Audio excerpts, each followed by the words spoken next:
हिस्सा ब्रैकेट में लिखा है, और ना सिर्फ वो आयत ब्रैकेट में लिखी है, उस आयत का नंबर जो 4 है वो भी ब्रैकेट में लिखा है।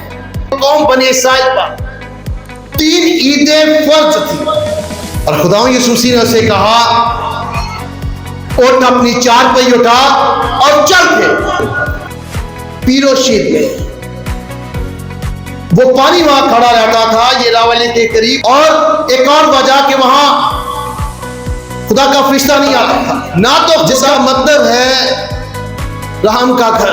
इस मौजे के बाद यहूदी खुदावन यीशु मसीह को कत्ल करना चाहते थे, और ये वाकया, ये मौजा खुदा की रहमत का है।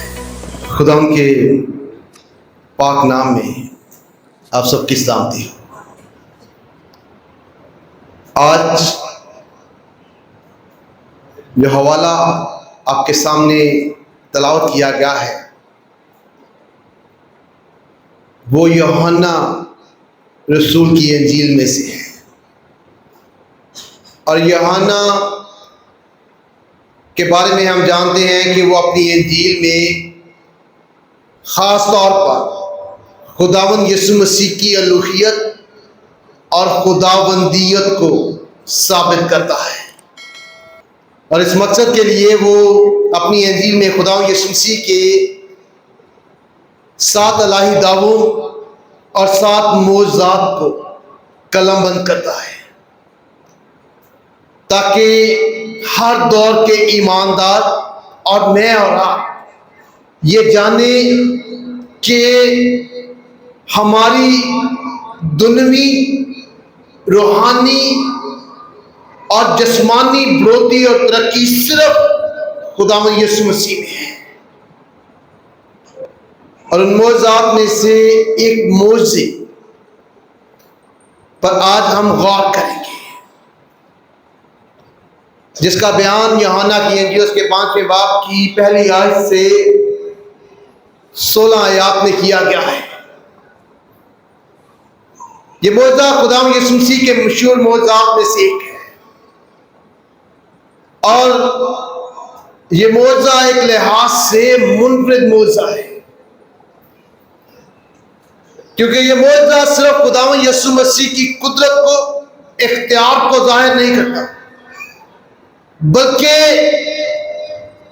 ये जाहिर करता है कि हमें बतौर ईमानदार सही तालीम की तरफ मतवज्जा होना है। और ये इस लिहाज से भी मुनफरिद मौज़ा है क्योंकि इस मौज़े से खुदावंद यीशु मसीह की मुखालफत में और इजाफा होना शुरू हुआ, जैसा कि यूहन्ना की इंजील के 5वें बाब की 18वीं आयत के मुताबिक इस मौज़े के बाद यहूदी खुदावंद यीशु मसीह को कत्ल करना चाहते थे, यानी खुदावंद यीशु मसीह की मुखालफत को इस मौज़े के बाद हवा मिली, तो मुखालफत में इजाफा होना शुरू हुआ, और ये मुखालफत बढ़ते बढ़ते फिर आखिरकार कलवरी के मकाम पर पहुंची, जहां उसे मसलूब किया गया। खुदावंद यीशु मसीह ने यूहन्ना की इंजील उसके 2 बाब की 13 से 22 आयत में यहूदी मजहबी सिस्टम को जो है वो हिट किया, और 2 बड़े बयान दिए। एक ये कि मेरे बाप के घर को तजारत का घर ना बनाओ, और दूसरा ये कि मैं इस मकदस को ढाकर 3 दिन में खड़ा कर दूंगा। और यहूदी इस बात को भूले नहीं थे, और उसके बाद खुदावंद यीशु मसीह सबत के दिन इस मौज़े को सरअंजाम देते हैं जो उनके मुताबिक शरीयत की खिलाफ वर्जी थी, लेकिन खुदावंद यीशु मसीह ने बारहा यह जाहिर किया कि वो सबत का मालिक है। और खुदावंद यीशु मसीह के इस मौज़े में हम 3 अशखास के बारे में सीखेंगे, 3 पर्सनैलिटीज। एक खुदावंद यीशु मसीह, दूसरा यहूदी, और तीसरा वो बीमार शख्स। और तीन हकायक है। खुदावंद की रहमत, यहूदियों की नफरत, और बीमार आदमी के इत्मीनान और राहत। और सबसे पहला सच इस वाक्य का यह है कि खुदावंद यीशु मसीह रहीम है, रहम करने वाला है, और यह खुदा की खसूसियत है। ज़बूर 86 उसकी 15वीं आयत में ज़बूर नवीस कहता है, लेकिन तू या रब रहीम और करीम खुदा है, कहर करने में धीमा और शफकत और रास्ती में गनी है। और खुदा के इस बयान को, खुदा की सिफत को ज़बूर 111, ज़बूर 112 और ज़बूर 145 में दोहराई की गई है। और अहद अतीक के मुताला से मुसलसल ये बात खुदा के लोगों पर जाहिर की गई कि खुदा शफकत करने वाला है, रहम करने वाला है। और नए अहदनामा में खुदावंद यीशु मसीह हर तरह के लोगों पर रहमत करते हैं, शफकत करते हैं। और इस मौजे में भी खुदावंद यीशु मसीह उस 38 वर्ष के बीमार शख्स पर अपनी रहमत को जाहिर करते हैं, क्योंकि वो रहम करने वाला खुदा है। वो रहम करने वाला खुदावंद है, जबकि दूसरी तरफ वो बीमार शख्स है जिसने 38 वर्ष से रहम का तजर्बा नहीं किया, शफकत का तजर्बा नहीं किया। इसका अंदाजा हम यूहन्ना की इंजील उसके 5वें बाब की 7वीं आयत से लगा सकते हैं, जहां वो खुदा से कहता है कि उसके पास कोई शख्स नहीं है जो उसकी मदद करे और उसे पानी में डाल दे जब वो हिलता है। उसने खुदा की रहमत का 38 वर्ष तक तजर्बा नहीं किया, और 38 वर्ष के बाद उसने खुदावंद ने रहमत का तजर्बा किया। और ये वाकया, ये मौजज़ा खुदा की रहमत का है, और उसके बारे में आज हम अपनी हदायत और रहनुमाई के लिए सीखेंगे। जब हम इस 5वें बाब का मुताला करते हैं तो उसका आगाज इन अल्फाज से होता है कि उन बातों के बाद यहूदियों की ईद हुई और खुदावंद यीशु मसीह यरूशलेम में गया। बातों के बाद से मुराद है कि खुदावंद यीशु मसीह ने गलील में अपनी खिदमत को सरअंजाम दिया और वहां खुदा की कुदरत को भी जाहिर किया, शफकत को भी जाहिर किया, नजात की मुनादी भी दी, और फिर वो यरूशलेम में दाखिल होता है। और वहां यहूदियों की एक ईद थी। ये ईद कौन सी थी खुदा के कलाम में नहीं लिखा है, लेकिन अगर हम इस्तिस्नाई किताब उसके 16वें बाब की 16वीं आयत का मुताला करें तो कौम बनी इसराइल पर 3 ईदें फर्ज थी जिन्हें मनाना उन पर लाजिम था। ईद क़याम, ईद फसा और ईद पेंतीकोस्त। तो ये उन सालाना ईदों में से कोई एक ईद थी जिसमें यहूदी जो है वो वहां पर ईद मनाने के लिए जमा थे। और जब खुदावंद यीशु मसीह वहां गए तो वो वहां एक तालाब के पास, हौज के पास पहुंचते हैं जो बेर दरवाजे के पास था, जो बैत हस्दा कहलाता है। ये बेर दरवाजा जो है, इसका जिक्र हमें नहमिया किताब उसके 30वें बाब की पहली आयत में मिलता है, और फिर मुसलसल इस बेर दरवाजे का जिक्र हमें नहमिया किताब मिलता है। इसका मकसद ये था कि वो भेड़ें जो हैकल में कुर्बानी के लिए लेकर जाई जाती थी वो इस बेर दरवाजे में से गुजारी जाती थी और फिर कुर्बानी के लिए ले जाया जाता था। और इसके पास एक तालाब था, पूल था, जो बैत हस्दा कहलाता है। जिसका मतलब है रहम का घर, रहम का घर, शफकत का घर।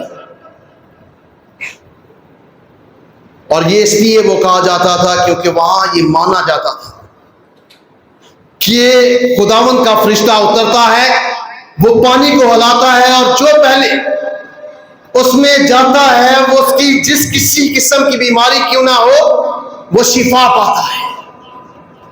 लेकिन यहां सवाल ये पैदा होता है कि क्या वहां खुदा का फरिश्ता आता था और खुदा का फरिश्ता आकर पानी को हिलाता था?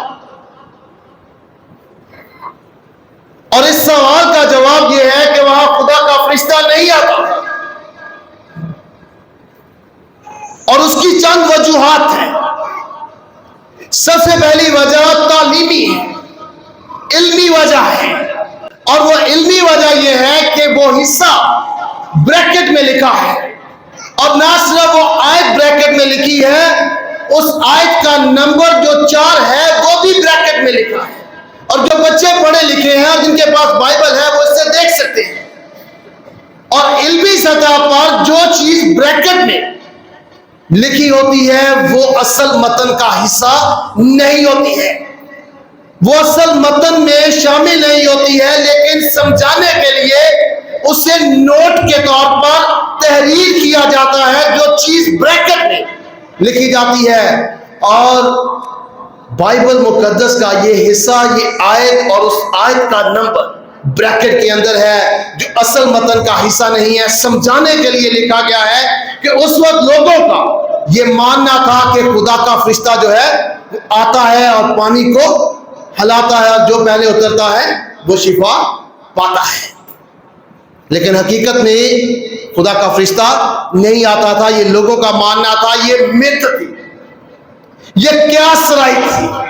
और क्यास राय ये होती है जो किसी एक ने सुनी और फिर दूसरे को बताई, उसने ईमान लेकर आया और फिर तीसरे को जाकर बताई और फिर एक हिस्से से दूसरे हिस्से तक बात पहुंचती है और उस पर ईमान लाते हैं और इस तरह वो बात जो है वो फैल जाती है, उसमें हकीकत नहीं होती है। और ये ऐसे ही था क्योंकि मिस्र में ये माना जाता था कि जो खड़ा पानी है उसमें बैक्टीरिया पैदा होते हैं और वो जिस्मानी बीमारियों को जो है वो दुरुस्त करते हैं। और उलमा का यह भी मानना है कि खड़े पानी में हवा के जोर की वजह से बबलिंग होती है और जिससे वो हिलता है। लेकिन उनकी ये मिथ थी कि खुदा का फरिश्ता आता है, पानी को हिलाता है और जो पहले जाता है वो शिफा पाता है। और एक और वजह कि वहां खुदा का फरिश्ता नहीं आता था, ना तो खुदावंद यीशु मसीह ने वहां खुदावंद के फरिश्ते के आने की तस्दीक की और ना ही बाइबल मुकद्दस में किसी नबी या रसूल ने तस्दीक की कि वहां खुदा का फरिश्ता आता था। और फिर आखिरी चीज ये है कि वहां खुदा का फरिश्ता नहीं आता था कि खुदा कभी ऐसा नहीं करता है कि थोड़ी देर के लिए किसी दरवाजे को खोले और फिर मरीजों में दौड़ लगा दे, जो पहले पहुंचे वो शिफा पाए और बाकियों के लिए बंद कर दे। हमारा खुदा ऐसा नहीं है, बल्कि हमारा खुदा रहीम और शफीक खुदा है। वो शफकत करने वाला है, रहमत करने वाला है। और खुदा यीशु मसीह ने खुदा के उस रहमत को अमली तौर पर जाहिर किया, इसलिए खुदा का फरिश्ता वहां पर नहीं आता था। ये उनका मानना था। इसकी एक मिसाल आज भी ना सिर्फ मिस्र में तालाब या पूल जो थे उनमें खड़े पानी में जिस्मानी बीमारियों की तंदुरुस्ती का ख्याल किया जाता था, बल्कि आज पाकिस्तान में भी ऐसे बहुत से तालाब और पूल मौजूद हैं जहां यह माना जाता है कि उनमें उतरने से शिफा पाई जाती है। उनमें से एक करीब तर हमारे है था, बल्कि पीरोशीर में वो पानी वहां खड़ा रहता था, ये रावली के करीब, और लोगों का ये मानना था कि जो उसमें जाएगा, उसमें नहाएगा, वो जिस्मानी तौर पर पाक हो जाएगा, क्लीन हो जाएगा। और हमने से बहुत से लोगों ने जीटी रोड पर आते जाते हुए लोगों को वहां नहाते हुए देखा और फिर एक एंकर ने उससे जो है बंद किया। ये लोगों की मिथ थी, उन्होंने सुना था कि ऐसा होता है और फिर वो ईमान एक जगह से दूसरी जगह तीसरी जगह मुंतकिल होता रहा।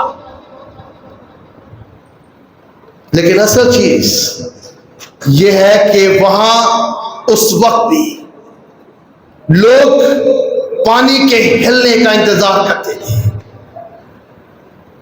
और हजारों की तादाद में बीमार लोग वहां 5 बरामदों में मौजूद थे, जिनकी तवज्जो उस पानी के हिलने पर थी। लेकिन हकीकी जिंदगी का पानी वहां उनके दरमियान हमारा मुनज्जी खुदावंद यीशु मसीह मौजूद था और किसी की तवज्जो उस पर नहीं थी। जो जिंदगी और हर चीज पर इख्तियार रखता है उनके दरमियान मौजूद था, लेकिन उनकी नजर उस पर नहीं बल्कि उस सुनी सुनाई बात पर थी कि कब पानी हिलेगा। रात भी बहुत दफा हम पानी के हिलने का इंतजार करते हैं, बहुत दफा हम सुनी सुनाई बातों पर यकीन करते हैं, लेकिन बतौर ईमानदार हमारी तवज्जो, हमारा ईमान, हमारा भरोसा, हमारा इत्तेकाद सिर्फ मसीह यीशु पर होना चाहिए, जो हर चीज पर कुदरत रखता है। और ना सिर्फ कुदरत रखता है बल्कि रहमत करने वाला है, फजल करने वाला है, अपनी शफकत को कायम करने वाला है। और खुदावंद यीशु मसीह वहां उनके दरमियान जाते हैं और उस शख्स जो 38 बरस से बीमार था उससे पूछते हैं कि क्या तू तंदुरुस्त होना चाहता है। खुदावंद यीशु मसीह वहां 5 बरामदों में से सिर्फ इसी शख्स को क्यों चुनते हैं? क्योंकि एक अंदाजे के मुताबिक 6 से 7 हजार लोग जो है वो ईद के दिनों में वहां बीमारी की हालत में आते थे, लेकिन खुदावंद यीशु मसीह ने सिर्फ एक बंदे को जो है चुना। और इस मौजूद को एक और चीज मुनफरिद बनाती है कि उस शख्स को ना कोई खुदावंद यीशु मसीह के पास लेकर आया, ना वो खुद आया, और ना ही वो खुदावंद यीशु मसीह को पहचानता था। जब हम इस हवाले का मुताला करते हैं तो वो खुदावंद यीशु मसीह को पहचानता नहीं था, हालांकि तंदुरुस्त होने के बाद भी वो खुदावंद यीशु मसीह को नहीं जानता था, पहचानता नहीं था। लेकिन फिर भी खुदावंद यीशु मसीह उस पर रहम करते हैं, उस पर शफकत करते हैं, रहम करते हैं। क्यों? क्योंकि खुदावंद यीशु मसीह जानते थे कि वहां मौजूद लोग ना सिर्फ जिस्मानी तौर पर बीमार हैं बल्कि रूहानी तौर पर भी बीमार हैं। और ना सिर्फ वो जो बरामदों में मौजूद है बल्कि वो जो ईद मना रहे हैं और अपने आप को रूहानी समझते हैं, वो भी रूहानी तौर पर बीमार हैं और उनकी रूहानी बीमारी का इलाज भी जरूरी है। और वो खुदा की सिफ्त को वहां पर जाहिर करता है, उस शख्स को चुनता है जिसे हर शख्स जानता था, क्योंकि वो 38 वर्ष से वही पड़ा हुआ था, ताकि उसे देखकर लोग खुदा की शफकत और रहमत को जाने। इसे खुदावंद यीशु मसीह शख्स से कहते हैं क्या तू तंदुरुस्त होना चाहता है? और वो उसे पहचानता नहीं था, इसलिए कहता है कि मेरे पास कोई शख्स नहीं है जो मुझे पानी में उतार दे। और खुदावंद यीशु मसीह ने उसे कहा उठ, अपनी चारपाई उठा और चल फिर। और खुदावंद यीशु मसीह के ये अल्फाज इतने ताकतवर थे कि 38 वर्ष से बीमार शख्स एकदम उसी वक्त कुव्वत पाता है, उठता है और फिर चलता फिरता है, क्योंकि वो कादिर मुतलक है, उसके अल्फाज में कुव्वत है। वो तख्लीक करने वाला है तो वो तख्लीकें नौ भी करता है और बीमारी को जड़ से खत्म भी करता है। और खुदावंद यीशु मसीह के कहने पर वो उठा, उसने अपनी चारपाई उठाई और चलने फिरने लगा। लेकिन सवाल ये पैदा होता है कि खुदावंद यीशु मसीह ने उसे क्यों कहा कि अपनी चारपाई उठा? ये चारपाई आज के दौर के चारपाई की तरह नहीं है, जो बेड या चारपाई जिसे हमें कहते हैं, वैसा नहीं है, बल्कि जो लफ्ज वहां इस्तेमाल हुआ है उससे मुराद है मैट, दरी या चादर। इससे मुराद वो है क्योंकि उस जमाने में हमारी तरह की चारपाइयां नहीं होती थी। और वो शख्स 38 बरस से उसी पर बीमार था। इसका अंदाजा हम इस बात से कर सकते हैं कि वो अपने आप हिल नहीं सकता था। और यकीन जानिए, आज के दौर में जो तरक्की का दौर है, उसमें अगर कोई शख्स बीमार हो और एक ही बिस्तर पर एक हफ्ते से ज्यादा रहे तो वो बिस्तर बदबूदार होता है। और अंदाजा कीजिए कि एक शख्स जो है 38 वर्ष से एक ही चादर में, एक ही मैट पर जो है वो 38 वर्ष बीमार पड़ा रहा है, तो किस कदर बदबूदार होगा। फिर क्यों खुदा यीशु मसीह ने कहा कि उससे उठा और चल पे, ताकि लोग ये जाने कि खुदा ने किस हालत में उस पर रहमत की है, उस पर शफकत की है। और इंसान की ये फितरत है कि जब उस पर खुदा की रहमत होती है तो वो अपने माजी को भूल जाता है कि खुदा ने कहां से उस पर रहमत और शफकत करके उसे उठाया है। और चलना फिरना ये कि वो मसीह यीशु की गवाही दे। वो शख्स खुदा यीशु मसीह की रहमत का तजर्बा करता है और वहां इर्द गिर्द मौजूद लोग उसे चलते फिरते देखकर पहचानते हैं। जब वो दोबारा खुदा यीशु मसीह से मिलता है तो खुदा यीशु मसीह उसे कहते हैं कि जा फिर गुनाह ना करना, नहीं तो कहीं इससे ज्यादा आफत में ना पड़ जाए। एक शख्स जो 38 बरस तक बीमार रहा, अजियत में रहा, हिल नहीं सकता था, इससे बड़ी अजियत क्या हो सकती है। खुदा यीशु मसीह ने कहा कि अगर तू गुनाह करेगा तो फिर इससे ज्यादा बड़ी आफत में पड़ेगा। कैसे? 38 वर्ष की अजियत, उस अजियत के आगे कुछ नहीं है जो गुनाह में रहकर जिंदगी बसर करने के बाद किसी शख्स को बर्दाश्त करनी पड़ेगी, और वो दोज़ख है जहां गंधक की आंख होगी, जहां गंधक की झील में दांतों का पीसना होगा। और वो 38 वर्ष तक नहीं बल्कि अबदी होगा। और अगर कोई खुदावंद की रहमत का तजर्बा करने के बाद फिर गुनाह में जिंदगी बसर करता है तो खुदावंद कहते हैं तो बड़ी आफत का शिकार होगा। और वो क्या है कि अबदी तुम उठाना। इससे बचने की जरूरत है उस शख्स को भी, आज हमें भी। और आखिरी चीज जिस हवाला में मेरे और आपके सीखने के लिए है, बैत हस्ता रहमत का घर है, लेकिन वो दुन्वी घर है, दुन्वी जगह है। से बतौर ईमानदार जब हम बीमार हो, परेशान हो, मुसीबत में हो, दुख में हो, तकलीफ में हो, तो दुनिया की रहमतों की तरफ अपनी नजर नहीं लगानी चाहिए। दुनिया के रहमत के घरों की तरफ अपनी निगाहें नहीं उठानी चाहिए। सुनी सुनाई बातों पर अमल नहीं करना चाहिए। मिथ का शिकार नहीं होना चाहिए। क्या सराइयों की बुनियाद पर उनके पीछे चलना नहीं चाहिए, बल्कि हकीकी रहमत जो हमारा मुनज्जी खुदा यीशु मसीह है, उस पर निगाह करनी चाहिए, उस पर तवज्जो करनी चाहिए, उसके सामने सजदा करना चाहिए, उससे मांगना चाहिए, क्योंकि सारा इख्तियार उसके पास है।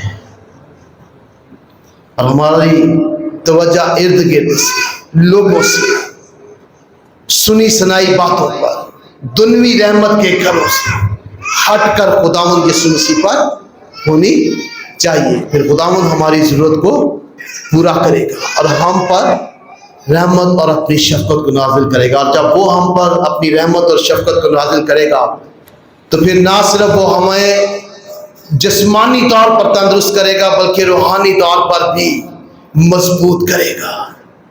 और हम इस दुनिया में भी बेहतर ज़िंदगी बसर करेंगे और आने वाली ज़िंदगी में भी खुदा उनके साथ बेहतर तौर पर ज़िंदगी बसर करेंगे। खुदा मुझे और आपको बेहतर तौर पर इस दुनिया में रहकर खुदा यीशु मसीह पर ईमान रखने में कायम रहने की तौफीक दे। इस पाकलाम के वसीला से बरकत दे। Thanks for watching. To watch more, subscribe, like and comment. Don't forget to Guardians of Faith PCP Gacker. Follow now.